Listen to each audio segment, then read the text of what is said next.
Today I'm going to be soloing. We'll be talking about 7 reasons why business development professionals need Sales Navigator.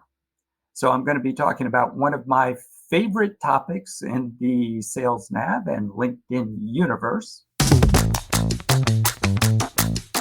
Welcome to the Making Sales Social podcast, featuring the top voices in sales, marketing, and business.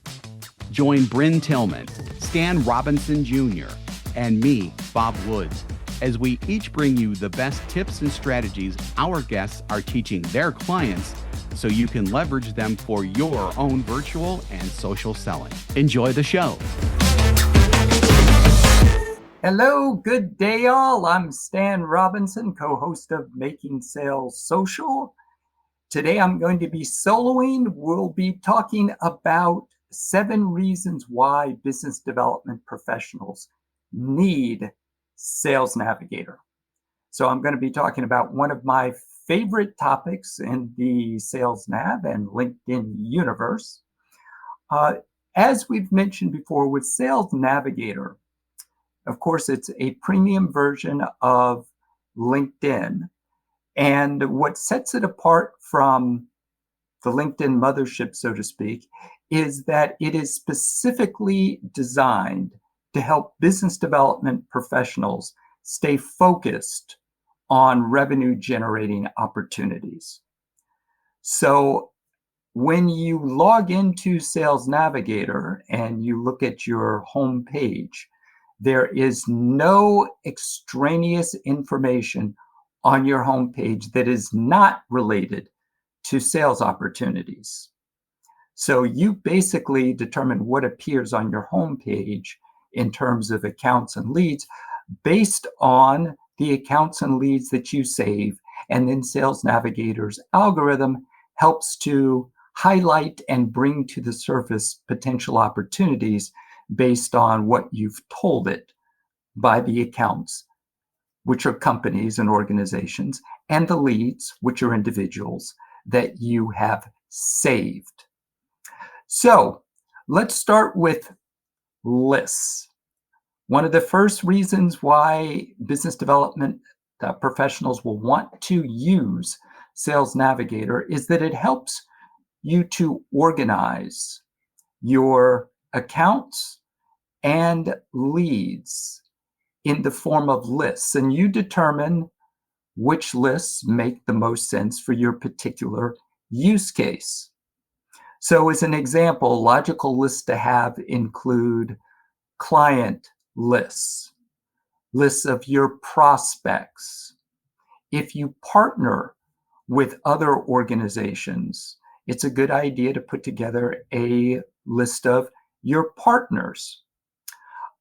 If, for example, now this one is a little bit different in terms of the application, but if you're doing searches and you want to make sure that your competitors or other specific companies that you'd like to exclude do not appear in your search results, you can put together a list of, say, competitors as an example. And then when you're setting up searches, you can simply exclude your competitor lists. So lists are powerful in that they allow you to determine what types of accounts and leads you want to categorize, and then you can filter your searches around those lists. You can also filter your alerts around those lists, and we're going to come to alerts a little bit later. But alerts are basically trigger events for potential sales conversations. So one of the first things that we do suggest that professionals do when they're getting set up on Sales Navigator, along with setting up personas and starting to build specific searches, which we call base searches, around your most important search criteria. The next thing that we suggest doing after that is starting to create your lists, because it makes Sales Navigator as a tool that much more powerful for you. Now, The next thing that Sales Navigator allows you to do is it allows you to find, number one, and then number two, research accounts that are relevant for you. So you can search for accounts based on a number of criteria, from size to geography to industry and many other criteria. What this tool allows you to do is narrow your search for accounts so that it brings back the specific results that you're looking for. Because one of the things that you'll find with Sales Nav is that your problem will not be generating enough search results. Your issue will be narrowing the search results that come back to you down to the specific target accounts. And we'll talk in a minute about target leads that you're most interested in. So first, the tool helps you find specific accounts that are of interest to you based on the criteria that you indicate. And for accounts over a certain employee count, now it used to be 500 and they're going to lower it. I think the next threshold is about 200 employees. But there is a still relatively new feature in Sales Navigator called Account IQ. And for the accounts that are large enough for Sales Navigator to be gathering this data, it's a minimum of 500 employees. And again, as I said, they're going to be lowering that number so you'll be able to see this information on smaller companies as well. But when you click on Account IQ, it gives you basically an AI-generated dashboard that allows you to look at things like, how does this account make money? Okay, what's its business model in terms of revenue generation, and what are the revenue streams that are relevant for this account? It will give you insights into the major focus of this account in terms of strategic priorities. It will highlight items that are in the news around the specific account, and a number of other helpful criteria. It could be major changes in terms of executives, new executives coming into the account or leaving the account, such that if, for example, you have a discovery call with an account, or if you're going into a meeting and you just want to brush up on what's new about this account right before you step into the meeting, you can use the Account IQ feature to pull up this dashboard that just gives you very high level, most important details you will want to know about this account before a call or a meeting, or if you're simply researching the account in the course of your prospecting efforts. So first we mentioned lists, then we mentioned accounts and the ability to find and research accounts. Now, while we're talking about accounts, the third item is when you're in an account, you have access to what's called a relationship map, which is basically the opportunity for you to build out what looks like an org chart in terms of who the decision makers are within an account and how they're related to each other. So it gives you a chance essentially to set up organizational charts within the accounts that are of interest to you. And you can also, as you can imagine, set up hierarchies in terms of who reports to who.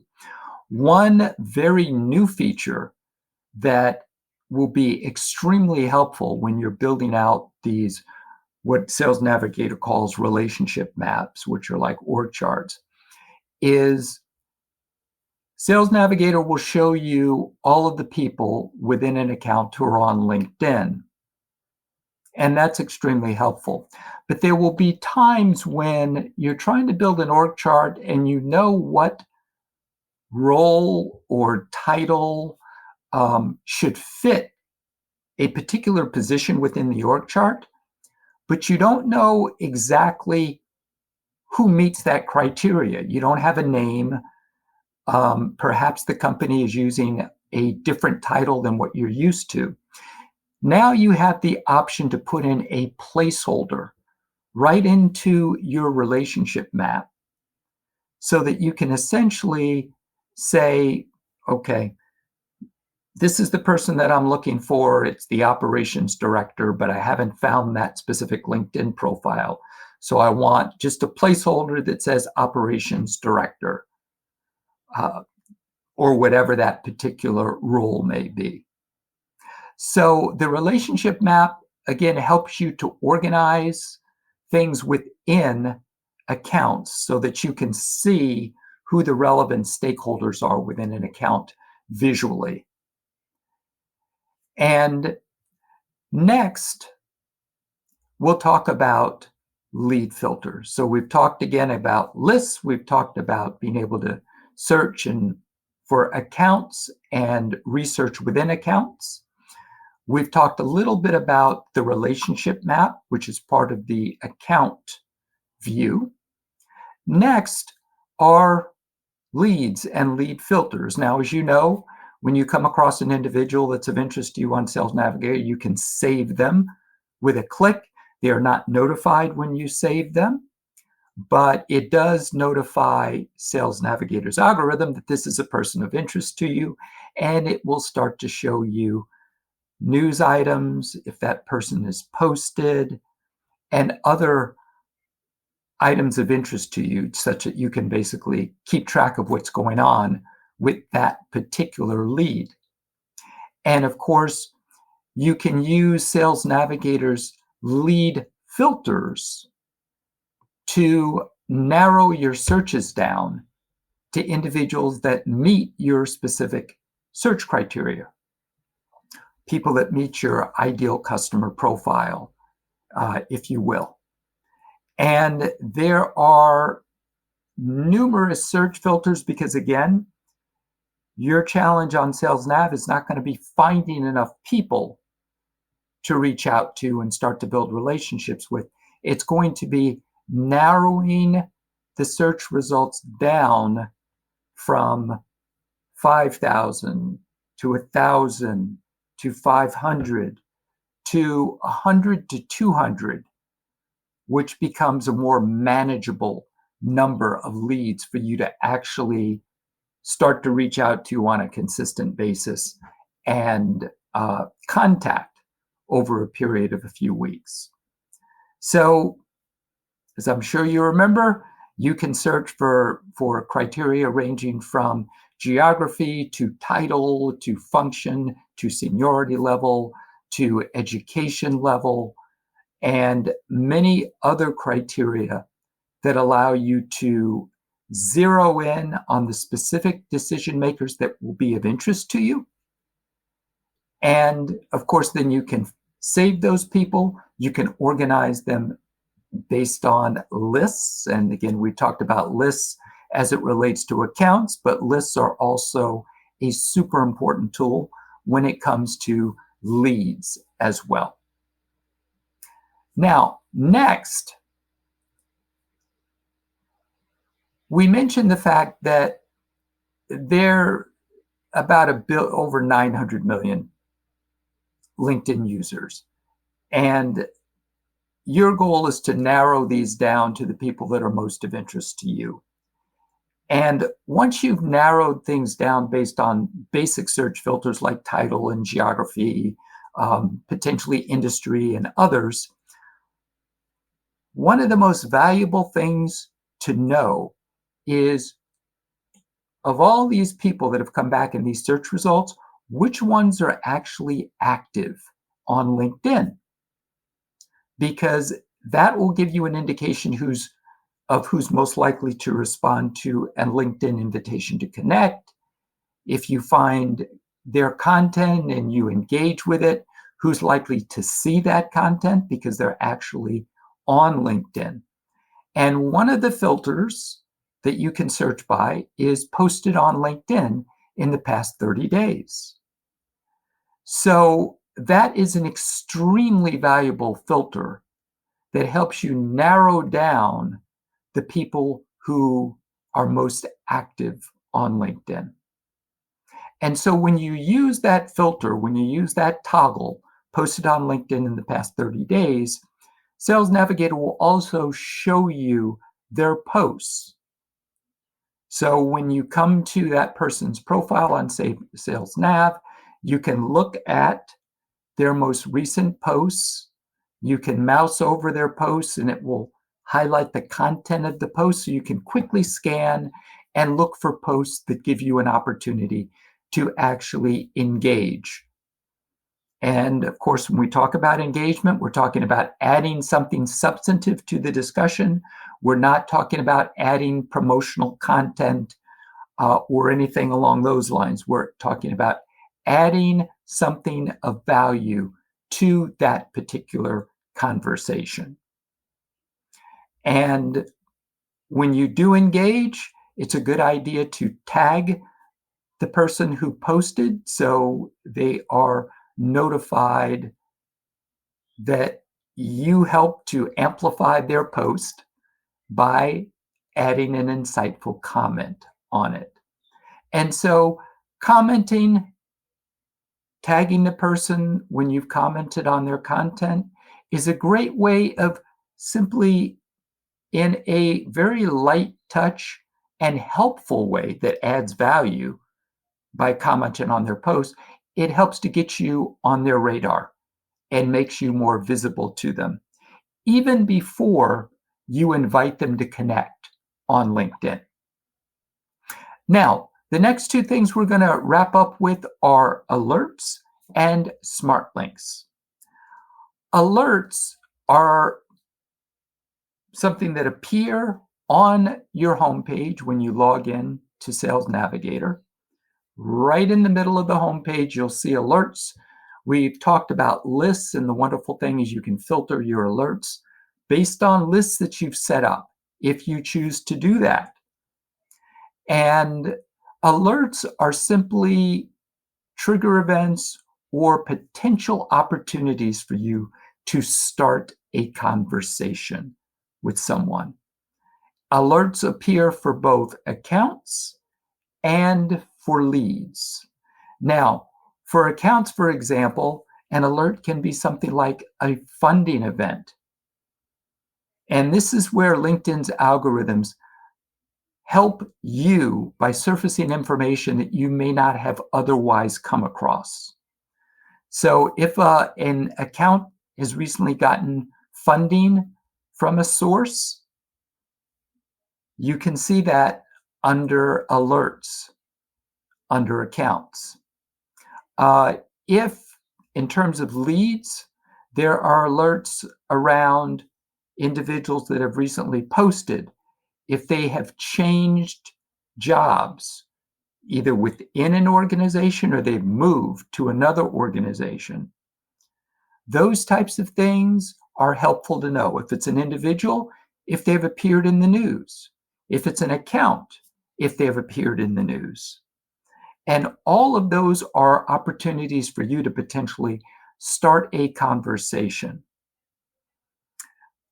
As an example, if an account has appeared in the news, ideally in a good way, okay, something good has happened, whether it be they've acquired another company that's going to add to their product or service portfolio, if the company's received an award, that is an opportunity for you to share that information with the people that you're connected to within that company.